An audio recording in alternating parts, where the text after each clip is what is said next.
Hello दोस्तों, परदेसी flight YouTube channel पर आप सभी का वेलकम है। दोस्तों आज मैं बात करने वाला हूं कि आप नए वीज़ा पर सऊदी अरब कैसे जाएंगे। यदि आप नए वीज़ा पर सऊदी अरब जाने के लिए सोच रहे हैं या जाने वाले हैं तो ये वीडियो आपके लिए बहुत ही अहम साबित होने वाली है, क्योंकि मैं आपको बताने वाला हूं कि नए वीज़ा पर जाने के लिए आपको कहां कहां रजिस्ट्रेशन करना पड़ेगा, कौन कौन से डॉक्यूमेंट्स की ज़रूरत पड़ेगी, सऊदी अरबिया डायरेक्ट कैसे जाएंगे, वाया दुबई होकर कैसे जाएंगे, ये सारी चीज़ें मैं आपको बताने वाला हूँ। इसलिए दोस्तों जो भी लोग इंडिया से सऊदी अरब नए वीज़ा पर ट्रेवल करने वाले हैं या ट्रेवल करने के लिए सोच रहे हैं, वो सारे लोग ये वीडियो आखिर तक ज़रूर देखें। लेकिन उससे पहले आप सबसे एक छोटी सी रिक्वेस्ट है, अगर आप फ्लाइट और ट्रेवल्स की खबरों से जुड़े रहना चाहते हैं, इसी तरह के उपयोगी वीडियो अगर आप चाहते हैं, तो अभी आप परदेसी फ्लाइट यूट्यूब चैनल को सब्सक्राइब कर लीजिए और नोटिफिकेशन के लिए बेल आइकन का बटन जरूर दबाएं। हमारा वीडियो अगर आपको पसंद आ रहा हो तो लाइक कर दिया करें, नहीं पसंद आ रहा है तो आप कमेंट करके बताएं क्यों नहीं पसंद आ रहा है, हम उस कमी को दूर करने की कोशिश करेंगे। जैसा कि दोस्तों आप सबको पता है, कोरोना की वजह से आज की तारीख में ट्रेवल करना कितना मुश्किल हो रहा है। 2 साल पहले जहां चीज़ें इतनी आसान थी, वहीं आज चीज़ें काफ़ी मुश्किल हो चुकी हैं। 2 साल पहले जहां आप वीज़ा लेते थे, वीज़ा स्टाम्प होता था, उसके बाद इमिग्रेशन होता था और टिकट लेकर आप सऊदी अरब चले जाते थे, या इसके अलावा अगर आप सऊदी अरब से छुट्टी पर आए हुए हैं तो खाली टिकट लिया और सऊदी अरब चले गए। लेकिन आज बहुत कुछ बदल चुका है कोरोना की वजह से। आपको ये जांच करानी है, वो जांच करानी है, यहाँ रजिस्ट्रेशन करना है, वहाँ करना है, यहाँ वैक्सीन लगी होनी चाहिए तो ये नियम है, वहाँ लगी होनी चाहिए तो वो नियम है। तो बहुत सारे नियम बन चुके हैं जिसकी वजह से लोग ट्रेवल करने में काफ़ी दुश्वारियों का सामना कर रहे हैं। अब दोस्तों बात करते हैं हम सीधे सऊदी अरबिया की।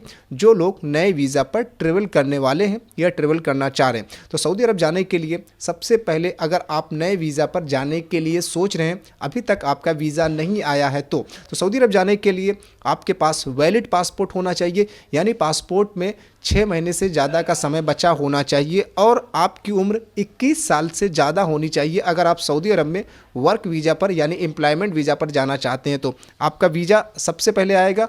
आप किसी ट्रेवल एजेंट से वीज़ा लेंगे या फिर आपका कोई दोस्त, कोई रिश्तेदार, कोई भाई सऊदी अरबिया में है तो वो आपको वीज़ा देगा। नया वीज़ा सऊदी अरब का इस तरह से होता है, ये आप अपनी स्क्रीन पर देख सकते हैं। ये वीज़ा सऊदी अरबिया का है, बिल्कुल ये नया वीज़ा है। वीज़ा नंबर आपका होगा, उसके अलावा आपके स्पॉन्सर का नाम होगा, यानी आपके कफिल का नाम, आपके कंपनी का नाम, उसकी नेशनल आईडी होगी और इंडिया के किस ऑफिस के थ्रू जाएंगे, किस ऑफिस के जरिए जाएंगे, उसका भी नाम होता है। जैसा कि इस वीज़े पर आप देख रहे हैं, इस वीज़े का वकाला Akbar travels of India private limited, यानी अकबर ट्रेवल्स का ये वकाला बना हुआ है। अकबर ट्रेवल्स की ऑफिस से ये आदमी जाएगा, ये ऑफिस इसका वीज़ा स्टाम्प कराएगी। तो ये हो गया नया वीज़ा। एक बार वीज़ा आ जाने के बाद आपका सबसे पहले मेडिकल होता है। सबसे पहले आपका मेडिकल होता है। मेडिकल होने के बाद आपका मोफ़ा होता है। मोफ़ा होने के बाद आपके पासपोर्ट पर आपका वीज़ा स्टाम्प होता है। इस तरीके से ये मैं आपको लेटेस्ट स्टाम्पिंग दिखा रहा हूँ। ये 25 अक्टूबर 2021 का स्टाम्पिंग है।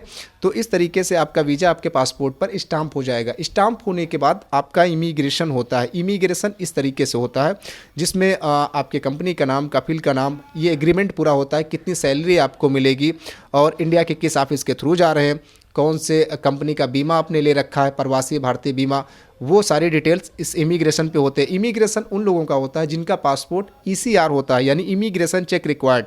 इस तरीके का जिनका पासपोर्ट होता है, जिनके पासपोर्ट के पिछले पन्ने पर उनके पिता के नाम के ठीक ऊपर लिखा होता है इमिग्रेशन चेक रिक्वायर्ड, यानी ये लोग हाई स्कूल पास नहीं है। अगर ये सऊदी अरबिया में काम के सिलसिले में जा रहे हैं, ये 18 ऐसे देश हैं जिसमें गल्फ़ के सारे देश शामिल हैं और भी कुछ देश हैं, तो वहाँ अगर आप काम के सिलसिले में जा रहे हैं तो आपका इमिग्रेशन भी होता है स्टाम्पिंग होने के बाद। यदि आपका पासपोर्ट ECNR है, यानी इमिग्रेशन चेक नॉट रिक्वायर्ड, यदि आप 10वीं पास हैं तो आपका पासपोर्ट ECNR होता है, वहाँ पर आपका सिर्फ वीज़ा स्टाम्पिंग होता है, इमिग्रेशन नहीं होता है। तो आपका वीज़ा स्टाम्पिंग हो गया, इमिग्रेशन हो गया, सारी चीज़ें हो गई। अब आपको सऊदी अरब जाना है। तो सऊदी अरब जाने के लिए अभी आपके पास 2 रास्ते हैं, या तो आप सऊदी अरब इंडिया से डायरेक्ट जा सकते हैं या फिर वाया दुबई होकर जा सकते हैं। डायरेक्ट जाने के लिए आपको सऊदी अरब का 5 दिन का इंस्टीट्यूशनल क्वारंटीन पैकेज लेना होगा। इसके अलावा जब आप इंडिया से सऊदी अरब के लिए डायरेक्ट ट्रेवल करेंगे तो आपका टिकट, आपका 5 दिन का इंस्टीट्यूशनल क्वारंटीन पैकेज और ट्रेवल करने से 72 घंटे के अंदर का RT-PCR टेस्ट का निगेटिव रिपोर्ट आपके पास होना चाहिए और मुकीम पोर्टल पर पर आप अराइवल का रजिस्ट्रेशन भी करेंगे। अराइवल का रजिस्ट्रेशन आपको वैक्सीनेटेड विजिटर पे करना होगा, आपके पास वैक्सीन की सर्टिफिकेट होनी चाहिए, उसके बाद आप सऊदी अरबिया के लिए ट्रेवल करेंगे। हालांकि अब क्योंकि फ़्लाइटें काफ़ी कैंसिल हुई हैं बीच में, जिसकी वजह से लोगों में शंकाएँ हैं कि अगर वो फ़्लाइट टिकट ले लेते हैं, पैकेज ले लेते हैं, तो अगर उनकी फ़्लाइट कैंसिल हुई तो काफ़ी नुकसान होगा। इसलिए लोग अब भी वाया दुबई होकर भी सऊदी अरबिया बड़ी संख्या में नए वीज़ा पर जा रहे हैं। तो अगर आप वाया दुबई होकर सऊदी अरब जाना चाहते हैं तो आपका दुबई का टूरिस्ट वीज़ा होना चाहिए और दुबई में आपको 14 दिन रुकना भी होगा। और दुबई से सऊदी अरब जाने के लिए आपको सऊदी अरब का क्वारंटीन पैकेज 5 दिन का नहीं लेना होगा।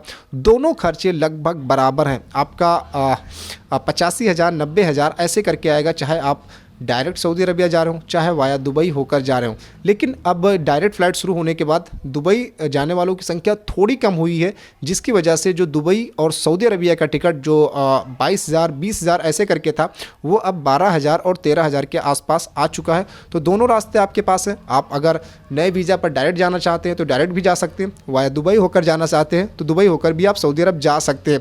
इंडिया से डायरेक्ट सऊदी अरब जाने के लिए आपको 5 दिन का क्वारंटीन पैकेज लेना पड़ेगा। लेकिन यदि आप दुबई से सऊदी अरब जा रहे हैं, दुबई 14 दिन स्टे करके जा रहे हैं, तो आपको सऊदी का 5 दिन का क्वारंटीन पैकेज नहीं लेना होगा। आपको 2 चीज़ों का ध्यान रखना है। आपको मुकीम पोर्टल पर अराइवल का रजिस्ट्रेशन करना है।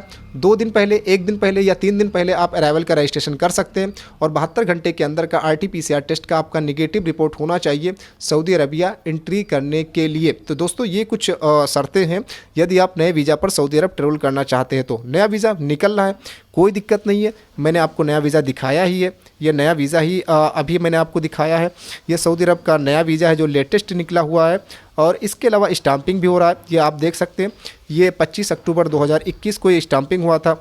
इसके अलावा इमिग्रेशन भी हो रहा है। तो अगर आप सऊदी अरब जाने के लिए सोच रहे हैं तो जा सकते हैं। बस ये है कि खर्चे ज़्यादा आ रहे हैं।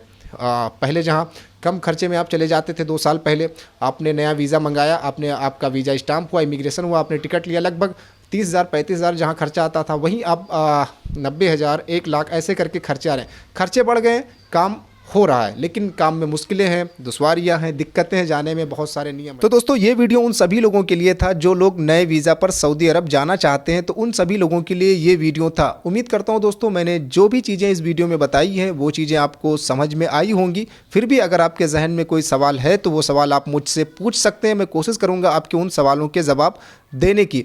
बहरहाल दोस्तों इस वीडियो में इतना ही। आगे कोई भी अपडेट होगी फ़्लाइट और ट्रेवल्स को लेकर, इसके अलावा PCR टेस्ट को लेकर, क्वारंटीन को लेकर, अराइवल को लेकर अभी क्या कुछ नियम है, ओमिक्रॉन की वजह से ट्रेवल में क्या कुछ बदलाव हो रहा है, इस पर दोस्तों आगे जैसे जैसे अपडेट आएगी वो आप तक मैं पहुंचाता रहूँगा। इसके लिए आप परदेसी फ्लाइट यूट्यूब चैनल को सब्सक्राइब कर लीजिए और नोटिफिकेशन के लिए बेल आइकन का बटन जरूर दबाएँ। वीडियो अगर आपको पसंद आया हो तो प्लीज़ वीडियो को लाइक ज़रूर कर दें। मिलेंगे नेक्स्ट वीडियो में, तब तक आप अपना ख्याल रखिए, खुश रहिए, गुड बाय।